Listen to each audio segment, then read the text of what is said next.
Hello and welcome to Introduction to Sales, a Beginner's Guide. I am your instructor, Tavishima Ayede. I'm a sales coach and a business growth podcaster and a public speaker. Today we are going to continue looking at the different types of sales roles and industries, and it is still a part of the module 1 on sales fundamentals. The last time we looked into simple and complex sales scenarios, and today we're going to examine deeper the implications for this distinction, why we make a distinction between simple sales scenarios and complex sales scenarios. In case you haven't figured it out, if you haven't listened to the introductory episode, that's the prior one before this, you should listen to it, or a whole lot of things here might not make sense. Now, when you're dealing with complex sales scenarios or complex sales contexts, or you're trying to sell complex products, you're usually dealing with longer sales cycles.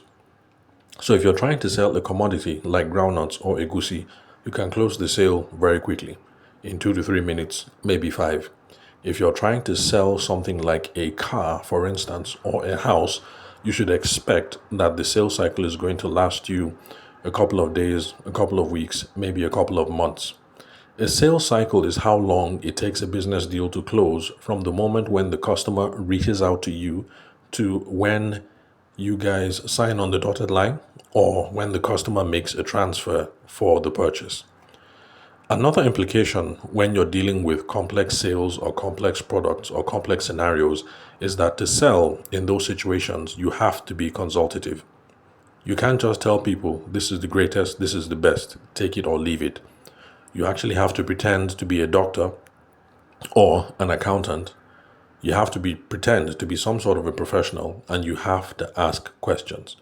Because before you can say that this kind of house is the best for someone, or this kind of car is the best for someone, you actually have to ask questions to know what their preferences are. You need to know, is this person a family man or a family woman? How many rooms are they looking for in the house? Do they want to buy the house so that they can live in, or do they want the house to be part of their investment portfolio?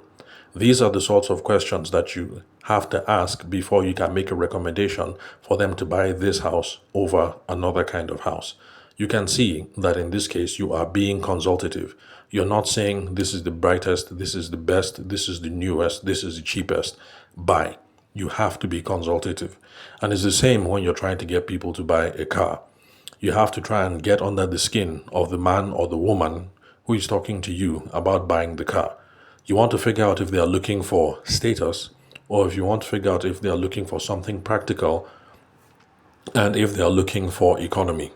Those are the things that will determine whether you present a Toyota Camry to them, or a Toyota Corolla, or a Mercedes-Benz, or a G-Wagon.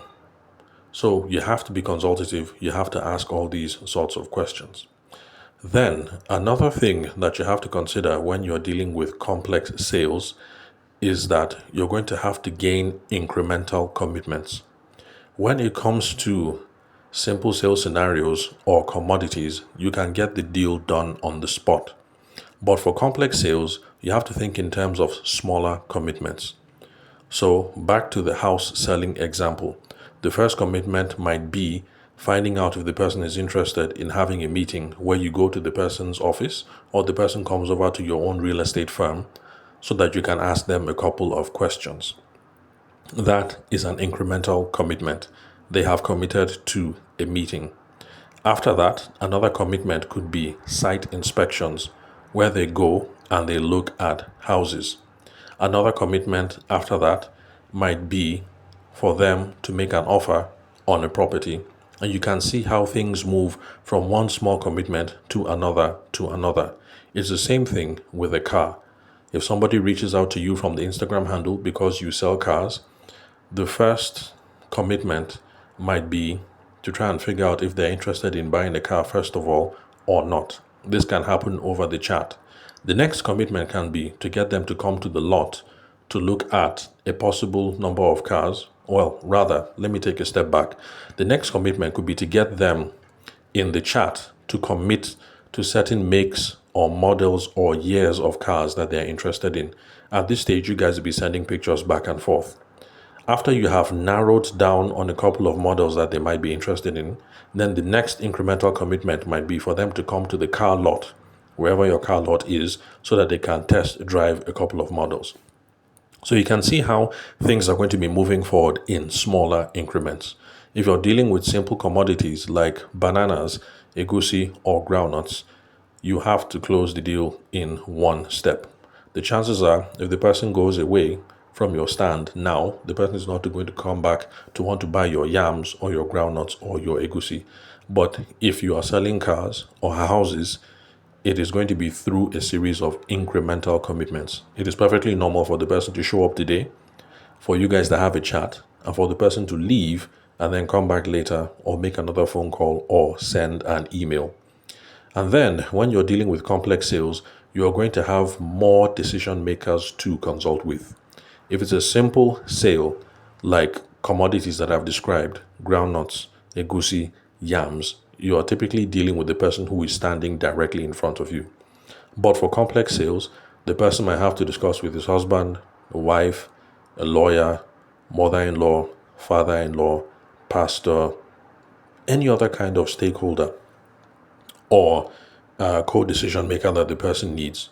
So chances are somebody is not going to buy an expensive house without consulting with their spouse, except if they're so rich that the amount of money involved is a rounding error and is something insignificant to them. But for the average customer that you're going to deal with, they are not going to buy a car or a house without consulting with the spouse. The husband will want to know the wife's opinion before he buys the car. The wife will want to know the husband's opinion if they're buying it as investment property. The husband will definitely want to know the wife's opinion if he's buying the house so that they can live there and raise a family together. So there are more decision makers that you have to consult with. It is not just one person that you have to discuss with before you close the deal. So for simple sales scenarios, on the other hand, the converse is the case. It's going to be a short sales cycle. You can agree to buy the thing today, maybe tomorrow. The negotiation tactics are going to be sharp. You tell the people to either take it or leave it, and they will decide now whether they want it or not. There's going to be very little need for multiple meetings. You show up 1 or 2 times and you buy.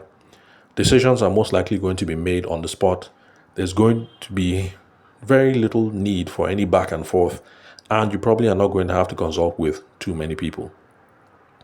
So the reason why this is the key dynamic that we should be looking at when it comes to selling, are you in a simple sales scenario or a complex sales scenario, is because this key dynamic determines how it is that you're going to sell.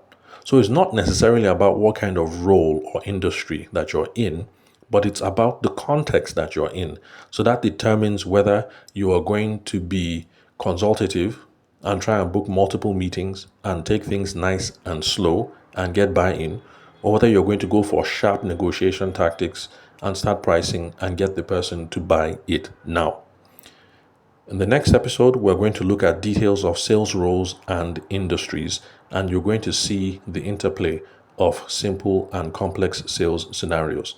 Thank you very much for your time and attention. I will catch you at the next recording.